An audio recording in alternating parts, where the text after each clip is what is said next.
Assalamualaikum warahmatullahi wabarakatuh. Terima kasih atas kesempatan yang telah diberikan kepada kelompok kami. Kami dari kelompok 9 akan mempresentasikan mengenai flotasi. Sebelum itu, kami akan memperkenalkan nama dari setiap anggota kelompok kami. Perkenalkan, nama saya Esther Panjitan dengan NIM 073002100015. Perkenalkan, nama saya Yohanes Robert Rusella dengan NIM 073001000045. Perkenalkan, nama saya Albert William Dion dengan NIM 073002100005.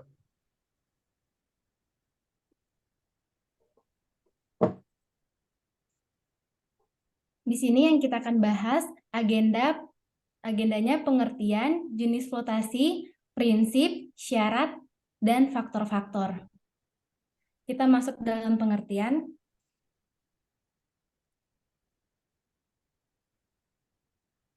Flotasi merupakan proses pemisahan satu mineral atau lebih dengan mineral lainnya dengan metode pengapungan. Mengapungkan mineral tertentu dari mineral lainnya dengan bantuan gelembung udara sampai ke permukaan air. Secara spesifik, pemisahan ini disebut flotasi buoy atau flotation.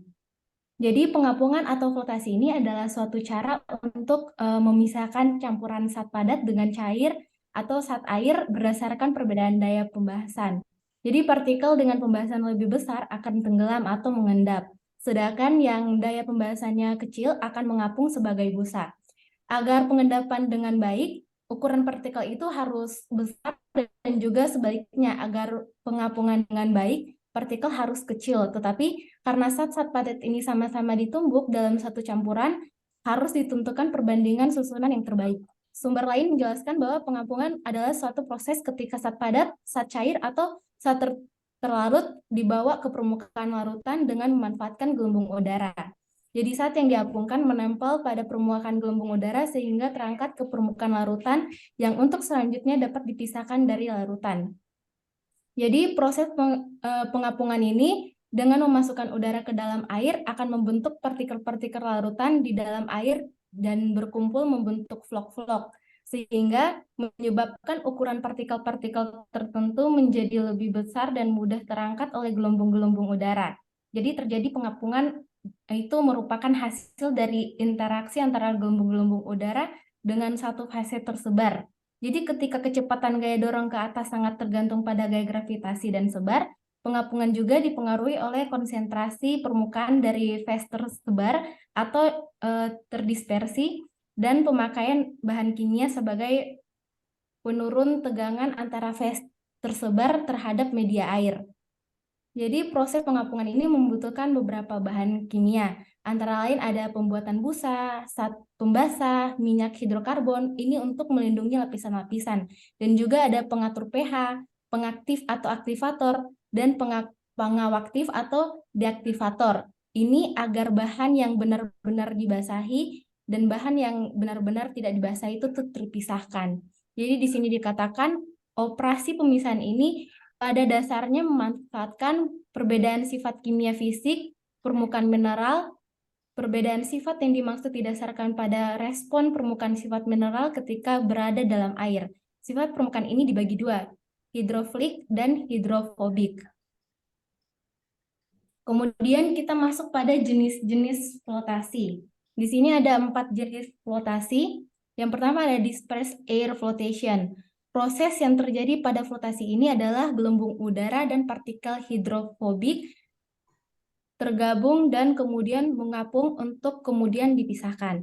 Jadi kalau di sini udara akan masuk ke dalam fluida dengan menggunakan mekanisme rator disperser. Jadi rator itu yang terendam dalam fluida akan mendorong udara menuju bukaan disperser sehingga udara bercampur dengan air sehingga partikel yang mengapung dapat disisihkan. Jadi kalau menggunakan sistem ini memiliki keuntungan. Keuntungannya itu antara lain tidak memerlukan area yang luas dan lebih efektif dalam menyisihkan partikel minyaknya.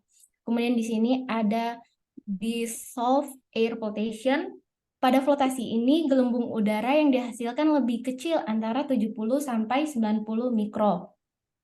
Jadi ini kalau di sini melakukan pengapungan dengan melarutkan udara ke dalam fluida dengan tekanan yang tinggi. Kemudian ini dilepaskan dalam tekanan atmosfer. Kemudian yang ketiga ada spontaneous flotation. Flotasi jenis ini terjadi secara spontan sesuai namanya. Apabila massa jenis dari zat atau mineral lebih kecil dari massa jenis air, maka secara langsung pemisahan terjadi di mana zat atau mineral akan mengendap. Kemudian ada yang keempat yang terakhir, vacuum flotation. Pada jenis flotasi ini, proses yang terjadi adalah pelarutan udara di dalam air buangan pada tekanan atmosfer lalu divakumkan dengan tekanan yang lebih rendah sehingga akan menurunkan kelarutan udara dalam air. Udara akan keluar dari larutan dalam bentuk gelembung atau gelembung halus. Jadi kalau yang ini limbah cair diareasi sehingga jenuh, sehingga akan terbentuk gelembung udara yang akan lolos ke atmosfer dengan mengangkat partikel-partikel ke atasnya. Selanjutnya ada prinsip flotasi. Prinsip flotasi didasarkan pada kemampuan mineral untuk melekat atau terapung pada gelembung udara atau zat kimia tertentu dan terangkat ke permukaan larutan atau suspensi. Berikut ini adalah langkah-langkah umum pada proses flotasi. Yang pertama ada penggilingan. Di penggilingan ini, biji mineral dihancurkan dan digiling menjadi ukuran yang lebih kecil agar mudah terlibat dalam proses flotasi. Yang kedua ada pemisahan. Campuran biji mineral dan air diolah dengan tangki flotasi. Zat kimia yang disebut agen penampung atau kolektor ditambahkan ke dalam tangki untuk membantu mineral berharga melekat pada gelembung udara. Yang ketiga ada pembentukan gelembung. Udara atau gas lainnya disuplai ke dalam tangki flotasi, biasanya melalui difusor untuk membentuk gelembung-gelembung kecil di dalam larutan. Gelembung-gelembung ini akan melekat pada mineral berharga yang melekat pada agen pengapung. Yang keempat ada pengapungan. Gelembung-gelembung udara atau gas lainnya membawa mineral-mineral yang berharga yang terapung ke permukaan tangki flotasi, membentuk busa atau lapisan tipis yang disebut dengan produk busa atau froth. Produk busa ini kemudian diambil dari permukaan tangki menggunakan alat pengumpul atau scraper. Dan yang terakhir ada pengumpulan produk busa yang mengandung mineral berharga yang terapung dikumpulkan dan dipisahkan dari larutan atau suspensi yang tersisa. Produk busa ini kemudian diolah lebih lanjut untuk memisahkan mineral berharga dari busa tersebut.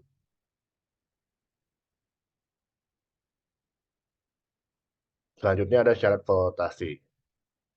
Yang pertama, terdapat gelembung udara dalam cairan sekitar 0,5 derajat sampai 1 derajat. Yang kedua, ukuran partikel harus halus dan sesuai dengan butir mineral 48 sampai 50. Yang ketiga, derajat liberasi tinggi. Yang keempat, fit berbentuk pump atau lumpur. Yang kelima, memiliki sudut kontak yang baik sekitar 60 derajat sampai 90 derajat dengan sudut yang baik. Maka usaha adhesinya pun besar, sehingga udara dapat menempel pada permukaan mineral. Jadi, mineral dapat mengapung. Sudut kontak sendiri merupakan sudut yang dibentuk antara gelembung udara dan mineral pada suatu titik singgung. Dan yang terakhir, pH kritis. pH kritis merupakan pH larutan yang mempengaruhi konsentrasi kolektor dalam pengapungan mineral.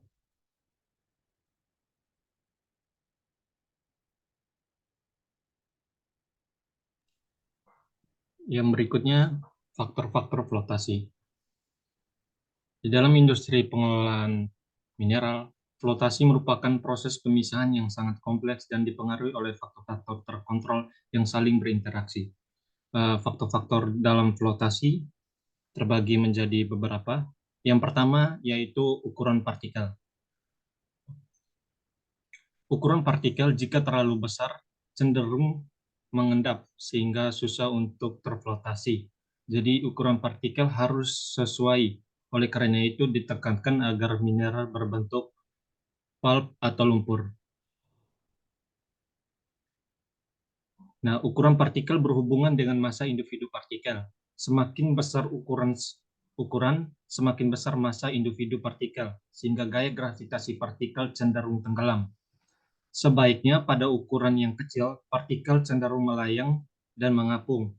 Selain itu, ukuran partikel berhubungan juga dengan derajat liberasi partikel. pada ukuran kasar, partikel mineral berharga cenderung berada dalam keadaan terinklusi atau berasosiasi dengan mineral pengotor.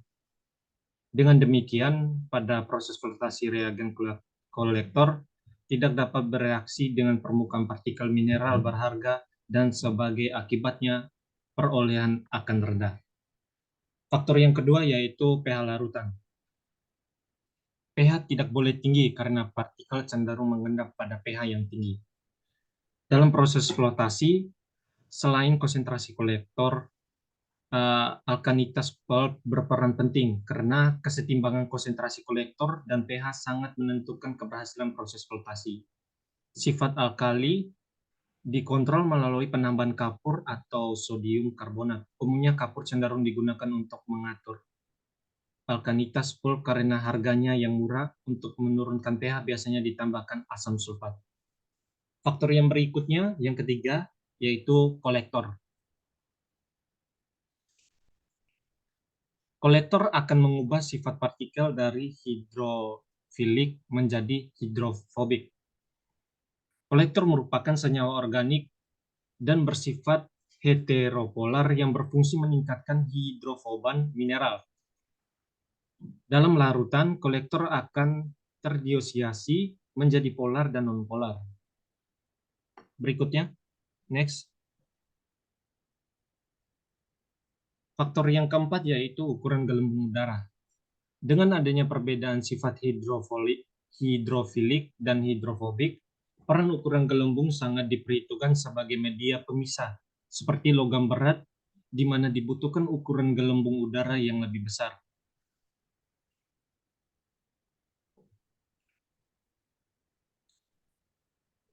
Faktor yang berikutnya merupakan laju udara. Laju udara berfungsi mengikat partikel yang bersifat hidrofobik dan persen padatan. Berfungsi juga untuk mengalirkan konsentrasi ke dalam loader. Yang berikutnya yaitu faktor yang berikutnya modifier. Modifier merupakan bahan kimia anorganik yang berfungsi mempengaruhi kerja kolektor. Next. Dan faktor yang terakhir yaitu Froder atau pembusa. Nah, berguna untuk menstabilkan gelembung udara dalam air, contohnya deterjen. Froder ini berfungsi untuk menjaga kestabilan gelembung pada flotasi mineral, sulfide, reagen pembuih, yang biasa digunakan adalah jenis organik heteropolar yang umumnya diterapkan pada flotasi mineral-mineral lainnya, di mana sebagai gugus polar umumnya adalah hidroksil. Sebagai contoh pembuih yang umum digunakan dalam flotasi adalah aerofor, pin oil atau terpentin, dan metiosobutil karbonil atau MIBC.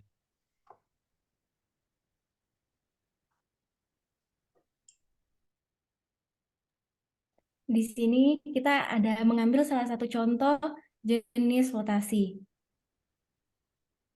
Kita bisa lihat di sini, kita tahu flotasi udara terlalu banyak digunakan dalam pengolahan. Jadi pada video ini kita bisa lihat volokun dan koagulan dicampur dengan air limbah, kemudian memasuki area konduktor. Jadi udara gelombang mikro dalam iridium ini menempel pada padatan dan tersubstansi pada folikel dan akan memasuki area pemisah. Padatan tersusun dengan banyak gelembung mikro. Kepadatan itu lebih rendah dari air dan naik ke permukaan cair bersama-sama untuk mewujudkan pemisahan cairan. Air bersih ini dilapisi rendah mengalir ke tangki air bersih. Kemudian satu bagian dari air bersih itu digabungkan ke sistem larut udara dan membagi bagian dari lubang. Lalu kembali lagi, air dicampur dengan udara kemudian terkompresi di tangki larutan udara yang menghasilkan jumlah air jenuh. Jadi air yang terlalu dilepaskan dengan cepat melalui generator mikrolabel membentuk sekitar 30 mikro sampai 50 mikro. Di tangki pengganggu udara secara efektif mencegah penyumbatan. Udara berjalan stabil secara keseluruhan dengan tingkat kegagalan yang rendah.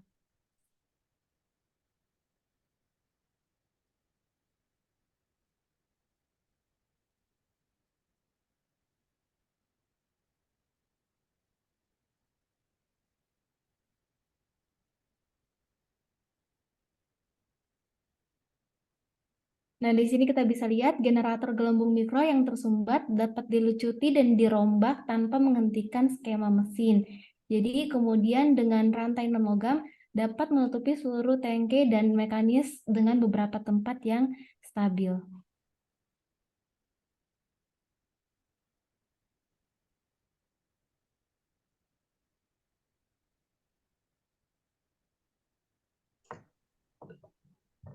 Sekian presentasi dari kelompok kami. Kami mohon maaf apabila ada kekurangan dalam presentasi ini. Kami mengucapkan terima kasih.